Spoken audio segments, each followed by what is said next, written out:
ಒಂದೇ ರಾಶಿ ನಕ್ಷತ್ರದ ಇಬ್ಬರ ಜೀವನ ಯಾಕೆ ಒಂದೇ ತರ ಇರೋದಿಲ್ಲ? ಈ ಪ್ರಶ್ನೆ ಹಲವಾರು ಬಾರಿ ನಿಮ್ಮ ಮನಸ್ಸಲ್ಲಿ ಮೂಡಿರಬಹುದು.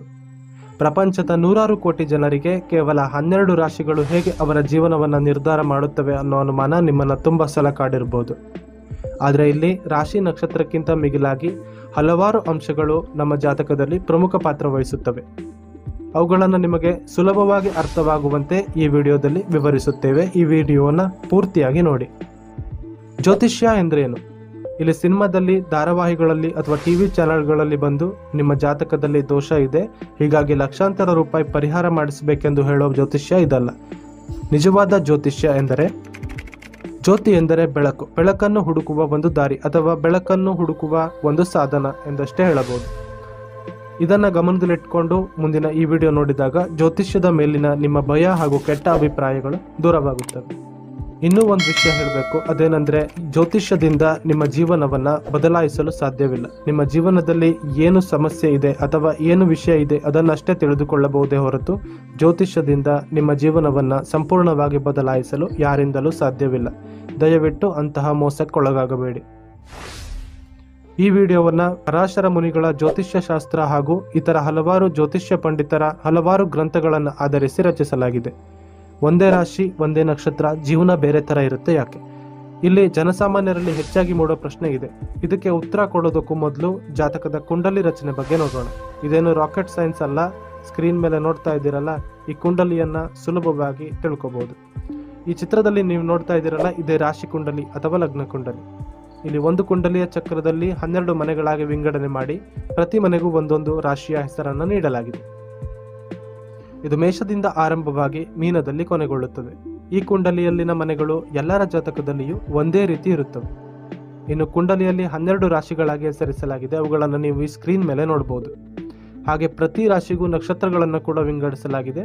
ಆಯಾ ರಾಶಿಗಳಿಗೆ ತಕ್ಕಂತೆ ಪ್ರತಿ ರಾಶಿಯು ನಕ್ಷತ್ರಗಳ 9 ಪಾದಗಳು ಬರುವಂತೆ ವಿಂಗಡಿಸಲಾಗಿದೆ. ಇದರಲ್ಲಿ ಇನ್ನೂ ಡೀಟೇಲ್ ಆಗಿ ತಿಳಿದುಕೊಳ್ಬೇಕಾಗಿಲ್ಲ. ಒಂದು ನಕ್ಷತ್ರಕ್ಕೆ 4 ಪಾದಗಳು ಮಾತ್ರ ಬರುತ್ತವೆ ಹಾಗೂ ಒಂದು ರಾಶಿಗೆ ನಕ್ಷತ್ರಗಳ 9 ಪಾದಗಳು ಸೇರಿ ಬರುತ್ತವೆ. ರಾಶಿಯನ್ನ ಹೇಗೆ ನಿರ್ಧಾರ ಮಾಡ್ತಾರೆ? ನೀವು ನಿಮ್ಮ ಜಾತಕವನ್ನೊಮ್ಮೆ ತೆಗೆದು ನೋಡಿದ್ರೂ ಗೊತ್ತಾಗುತ್ತೆ, ಅಥವಾ ಈ ಸ್ಕ್ರೀನ್ ಮೇಲೆ ಕೂಡ ಉದಾಹರಣೆಗೆ ಒಂದು ಕುಂಡಲಿಯನ್ನು ತೆಗೆದುಕೊಂಡಿದ್ದೀವಿ. ಇಲ್ಲಿ ಚಂದ್ರನಿರುವ ಸ್ಥಾನವೇ ಜಾತಕನ ಜನ್ಮ ರಾಶಿ. ಚಂದ್ರ ಆ ರಾಶಿಯಲ್ಲಿ ಯಾವ ನಕ್ಷತ್ರದಲ್ಲಿರುತ್ತಾನೆಯೋ ಅದೇ ಆತನ ಜನ್ಮ ನಕ್ಷತ್ರ. ಜಾತಕದಲ್ಲಿ ಜನ್ಮರಾಶಿ ಹಾಗೂ ಜನ್ಮ ನಕ್ಷತ್ರದಷ್ಟೇ ಮುಖ್ಯವಾದ್ದರಲ್ಲಿ ಲಗ್ನ ಕೂಡ ಅಷ್ಟೇ ಮುಖ್ಯ. ನಿಮ್ಮ ಜಾತಕದಲ್ಲಿ ನೋಡಿದಾಗ 1 ಎಂದು ಅಥವಾ ಲಗ್ನ ಎಂದು ಅಥವಾ ಈ ರೀತಿ ಸಂಕೇತ ಹೊಂದಿದ್ದರೆ ಇದೇ ನಿಮ್ಮ ಜಾತಕದಲ್ಲಿ ಲಗ್ನವಾಗಿರುತ್ತದೆ. ಲಗ್ನ ಯಾಕೆ ತುಂಬಾ ಮುಖ್ಯ? ಪರಾಶರ ಮುನಿಗಳ ಜ್ಯೋತಿಷ್ಯ ಶಾಸ್ತ್ರದಲ್ಲಿ ಪ್ರತಿ ಮನೆಗಳನ್ನು ಕೂಡ ಒಂದೊಂದು ಭಾವಗಳಾಗಿ ಹೆಸರಿಸಿ ಪ್ರತಿ ಭಾವಕ್ಕೂ ಹಲವಾರು ಮಹತ್ವ ನೀಡಲಾಗಿದೆ. ಪ್ರತಿ ಮನೆಗಳ ಸ್ಥಿತಿಗತಿಗಳನ್ನು ನೋಡಿ ಆಯಾ ಮನೆಗೆ ಸಂಬಂಧಿಸಿದ ವಿಷಯಗಳನ್ನು ತಿಳಿದುಕೊಳ್ಳಬಹುದಾಗಿದೆ. ಲಗ್ನವನ್ನು ಜಾತಕದ ಮೊದಲ ಮನೆ ಎಂದು ಪರಿಗಣಿಸಲಾಗುತ್ತದೆ. ಲಗ್ನಕ್ಕೆ ಧನುಭಾವ ಎಂದು ಕರೆಯುತ್ತಾರೆ. ಮೊದಲ ಮನೆಯಿಂದ ದೇಹದ ಆಕಾರ, ಆರೋಗ್ಯ ಹಾಗೂ ಇತರ ವಿಷಯಗಳ ಬಗ್ಗೆ ತಿಳಿದುಕೊಳ್ಳಬಹುದಾಗಿದೆ. ಇನ್ನು ಎರಡನೇ ಮನೆಯಲ್ಲಿ ಕುಟುಂಬ ಹಾಗೂ ಧನ, ಧಾನ್ಯ, ಇತರ ವಿಷಯಗಳ ಬಗ್ಗೆ ತಿಳಿದುಕೊಳ್ಳಬಹುದಾಗಿದೆ. ಮೂರನೇ ಮನೆಯನ್ನ ಸಹೋದರ ಸ್ಥಾನ ಎಂದು ಪರಿಗಣಿಸುತ್ತಾರೆ. ಹೀಗೆ ಈ ಚಾರ್ಟ್ನಲ್ಲಿ ನೋಡಬಹುದು. ಪ್ರತಿ ಮನೆಗೂ ಅದರದ್ದೇ ಆದ ಪ್ರಾಮುಖ್ಯತೆಯನ್ನು ನೀಡಲಾಗಿದೆ. ಇನ್ನು ಲಗ್ನದಿಂದ ಈ ರೀತಿ ಭಾವಗಳನ್ನು ನೋಡಿದರೆ ಜನ್ಮ ರಾಶಿಯಿಂದ ದಶಾಭುಕ್ತಿಗಳನ್ನು ನೋಡುತ್ತಾರೆ. ದಶಾಭುಕ್ತಿಗಳು ಕೂಡ ಮನುಷ್ಯನ ಜಾತಕದಲ್ಲಿ ಅಷ್ಟೇ ಮಹತ್ವವನ್ನು ಪಡೆದುಕೊಂಡಿವೆ. ಜಾತಕದಲ್ಲಿ ಲಗ್ನ, ರಾಶಿ, ನಕ್ಷತ್ರಗಳಂತೆ ಉಳಿದ ಗ್ರಹಗಳು ಕೂಡ ಅಷ್ಟೇ ಪ್ರಾಮುಖ್ಯತೆಯನ್ನು ಪಡೆದುಕೊಳ್ಳುತ್ತವೆ. ಲಗ್ನದಿಂದ ಎಷ್ಟನೇ ಮನೆಯಲ್ಲಿವೆ ಹಾಗೂ ಯಾವ ಸ್ಥಿತಿಯಲ್ಲಿರುತ್ತವೆ ಎನ್ನುವ ಆಧಾರದ ಮೇಲೆ ಜಾತಕನ ಜೀವನದ ಮೇಲೆ ಇವುಗಳು ವಿಭಿನ್ನ ಪ್ರಭಾವವನ್ನು ಬೀರುತ್ತವೆ. ಒಂದೇ ರಾಶಿ ನಕ್ಷತ್ರದವರ ಜೀವನ ಯಾಕೆ ಭಿನ್ನವಾಗಿರುತ್ತೆ? ಜಾತಕದಲ್ಲಿ ರಾಶಿಗಳ ಬದಲಾವಣೆಗಳ ಬಗ್ಗೆ ಕೂಡ ತಿಳಿದುಕೊಳ್ಳಬೇಕು. ಇಲ್ಲಿ ಈ ಕುಂಡಲಿಯಲ್ಲಿ ರಾಶಿಗಳು ಬದಲಾವಣೆಯಾಗಲು ಚಂದ್ರನ ಚಲನೆ ಕಾರಣವಾಗುತ್ತದೆ. ಚಂದ್ರನು ಒಂದು ಮನೆಯಿಂದ ಇನ್ನೊಂದು ಮನೆಗೆ ಚಲಿಸಲು 2 ದಿನಗಳ ಸಮಯವನ್ನು ತೆಗೆದುಕೊಳ್ಳುತ್ತಾನೆ. ಹಾಗಾಗಿ ಪ್ರತಿ 2 ದಿನಗಳಿಗೊಮ್ಮೆ ಜಾತಕದಲ್ಲಿ ರಾಶಿಯ ಬದಲಾವಣೆಯಾಗುತ್ತದೆ. ನಿರ್ದಿಷ್ಟ 2 ದಿನದ ಸಮಯದೊಳಗೆ ಜನಿಸಿದ ಇಬ್ಬರು ವ್ಯಕ್ತಿಗಳ ರಾಶಿ ಒಂದೇ ಆಗಿರುತ್ತದೆ. ಆದರೆ ಲಗ್ನವು ಆ ರೀತಿ ಅಲ್ಲ. ಲಗ್ನವು ಪ್ರತಿ 2 ಗಂಟೆ 10 ನಿಮಿಷಕ್ಕೊಮ್ಮೆ ಬದಲಾವಣೆಯಾಗುತ್ತಿರುತ್ತದೆ. ಪ್ರತಿ 14 ನಿಮಿಷಗಳಿಗೊಮ್ಮೆ ಲಗ್ನದ ನಕ್ಷತ್ರದ ಪಾದವು ಬದಲಾವಣೆಯಾಗುತ್ತದೆ. ಉದಾಹರಣೆಗೆ ಜನವರಿ 1, 2023 ಬೆಳಿಗ್ಗೆ 10 ಗಂಟೆ 20 ನಿಮಿಷದಲ್ಲಿ ಜನಿಸಿದ ವ್ಯಕ್ತಿಯ ಜಾತಕಕ್ಕೂ ಹಾಗೂ ರಾತ್ರಿ 10 ಗಂಟೆ 20 ನಿಮಿಷದ ಸಮಯಕ್ಕೆ ಜನಿಸಿದ ವ್ಯಕ್ತಿಯ ಜಾತಕದಲ್ಲಿ ವ್ಯತ್ಯಾಸಗಳನ್ನು ನೋಡಬಹುದು. ಜನವರಿ 1, 2023 ಬೆಳಿಗ್ಗೆ 10 ಗಂಟೆ 20 ನಿಮಿಷ, ರಾಶಿ ಮೇಷ, ನಕ್ಷತ್ರ ಅಶ್ವಿನಿ 4ನೇ ಪಾದ, ಲಗ್ನ ಕುಂಭ, ದಶಾಭುಕ್ತಿ ಕೇತು ದಶ ಬುಧಭುಕ್ತಿ.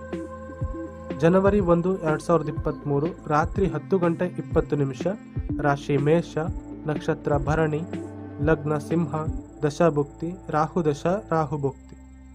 ಕೇವಲ 12 ಗಂಟೆಗಳ ಅವಧಿಯಲ್ಲಿ ಜನಿಸಿದ ವ್ಯಕ್ತಿಗಳ ಜಾತಕದಲ್ಲಿ ಇಷ್ಟೊಂದು ಬದಲಾವಣೆ ಉಂಟಾಗಿದೆ.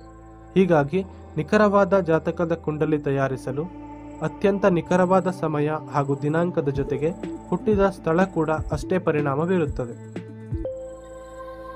ಈ ಜಾತಕನು ಜನವರಿ 1, 2023 ಬೆಳಿಗ್ಗೆ 10 ಗಂಟೆ 20 ನಿಮಿಷದಲ್ಲಿ ಬೆಂಗಳೂರಿನಲ್ಲಿ ಜನಿಸಿದರೆ ಅದೇ ಸಮಯಕ್ಕೆ ನ್ಯೂಯಾರ್ಕ್ನಲ್ಲಿ ಜನಿಸಿದ ಈ ವ್ಯಕ್ತಿಯ ಜಾತಕ ಕೂಡ ಬದಲಾವಣೆಯನ್ನು ಹೊಂದಿರುತ್ತದೆ. ಈ ಬದಲಾವಣೆಗಳನ್ನು ನೀವು ಈ ಸ್ಕ್ರೀನ್ ಮೇಲೆ ನೋಡಬಹುದು. ಜಾತಕದಲ್ಲಿ ಚಿಕ್ಕ ಚಿಕ್ಕ ಅಂಶಗಳು ಕೂಡ ಅತ್ಯಂತ ದೊಡ್ಡ ಪರಿಣಾಮಗಳನ್ನು ಬೀರುವ ಸಾಮರ್ಥ್ಯವನ್ನು ಹೊಂದಿರುತ್ತವೆ. ಇನ್ನು ಜಾತಕವನ್ನು ನೋಡುವಾಗ ಕೇವಲ ಜನ್ಮ ಕುಂಡಲಿಯಲ್ಲಿನ ಗ್ರಹಗಳನ್ನು ಮಾತ್ರ ನೋಡಿ ನಿಮ್ಮ ಜೀವನದ ಬಗ್ಗೆ ಅಧ್ಯಯನ ಮಾಡಲಾಗುವುದಿಲ್ಲ. ಅವುಗಳ ಜೊತೆ ಗ್ರಹಗಳು ಪ್ರಸ್ತುತ ಚಲನೆಯಲ್ಲಿರುವ ಕುಂಡಲಿಯೊಂದಿಗೆ ಹೊಂದಾಣಿಕೆ ಮಾಡಿ ಅವುಗಳ ಫಲವನ್ನು ತಿಳಿಸಲಾಗುತ್ತದೆ. ಇವುಗಳನ್ನು ಗೋಚಾರ ಫಲ ಎಂದು ಕರೆಯುತ್ತಾರೆ. ಇನ್ನು ಇವುಗಳ ಜೊತೆಗೇನೆ ಅಷ್ಟಕ ವರ್ಗ, ಷೋಡಶ ವರ್ಗ, ಷಡ್ಬಲ ಮುಂತಾದ ವಿಷಯಗಳನ್ನು ಕೂಡ ಗಣನೆಗೆ ತೆಗೆದುಕೊಳ್ಳುತ್ತಾರೆ. ನಿಮ್ಮ ಜಾತಕವನ್ನು ನೋಡುವಾಗ ಯಾವ ಉದ್ದೇಶಕ್ಕೆ ನೋಡಬೇಕೆನ್ನುವ ವಿಷಯದ ಆಧಾರದ ಮೇಲೆ ಆಯಾ ವಿಧಾನಗಳನ್ನು ಬಳಸಿ ಜಾತಕದ ಫಲಾಫಲಗಳನ್ನು ನಿರ್ಧರಿಸಲಾಗುತ್ತದೆ. ಜ್ಯೋತಿಷ್ಯ ಶಾಸ್ತ್ರವು ಒಂದು ಸಮುದ್ರದಂತೆ. ಇಲ್ಲಿ 100% ಯಾರೂ ಕೂಡ ಕಲಿತಿಲ್ಲ, ಕಲಿಯೋಕೆ ಸಾಧ್ಯವೂ ಇಲ್ಲ. ಕಲಿತಷ್ಟು ಮುಗಿಯದ ಸಮುದ್ರವದು. ಈಗಿನ ಕಲಿಯುಗದಲ್ಲಿ ಜಾತಕ ಕೇವಲ 70% ಮಾತ್ರ ಪರಿಣಾಮಕಾರಿಯಾಗಿದೆ. ಉಳಿದ 30% ಮನುಷ್ಯನ ಸುಪ್ರಯತ್ನದಿಂದ ಬದಲಿಸಿಕೊಳ್ಳಬಹುದಾಗಿದೆ. ಹಿಂದಿನ ಕಾಲದ ಋಷಿಮುನಿಗಳಾದರೆ ಜ್ಞಾನ ಹಾಗೂ ತಪಸ್ಸಿನ ಕಾರಣ ಅವರು ಅತ್ಯಂತ ನಿಖರವಾಗಿ ಜ್ಯೋತಿಷ್ಯವನ್ನು ಬಲ್ಲವರಾಗಿದ್ದರು. ನೋಡಿದಿರಲ್ಲ ಫ್ರೆಂಡ್ಸ್, ಒಂದೇ ರಾಶಿ ನಕ್ಷತ್ರದವರ ಜೀವನ ಯಾಕೆ ವಿಭಿನ್ನ ಹಾಗೂ ಜಾತಕವನ್ನ ಯಾವ ಯಾವ ವಿಧಾನಗಳಲ್ಲಿ ನೋಡಲಾಗುತ್ತದೆ ಹಾಗೂ ಅವುಗಳಲ್ಲಿ ಎಷ್ಟು ವಿಷಯಗಳಿವೆ ಎನ್ನುವುದನ್ನು ತಿಳಿಸಿಕೊಡುವ ವಿಡಿಯೋ. ಇದನ್ನು ತುಂಬಾ ಸಂಕ್ಷಿಪ್ತವಾಗಿ ತಿಳಿಸಿಕೊಟ್ಟಿದ್ದೀವಿ, ಯಾಕೆಂದ್ರೆ ಇದು ತುಂಬಾ ದೊಡ್ಡ ಸಬ್ಜೆಕ್ಟ್. ಆದ್ದರಿಂದ ಸುಲಭವಾಗಿ ಅರ್ಥವಾಗುವಂತೆ ಚಿಕ್ಕದಾಗಿ ತಿಳಿಸಿಕೊಟ್ಟಿದ್ದೀವಿ.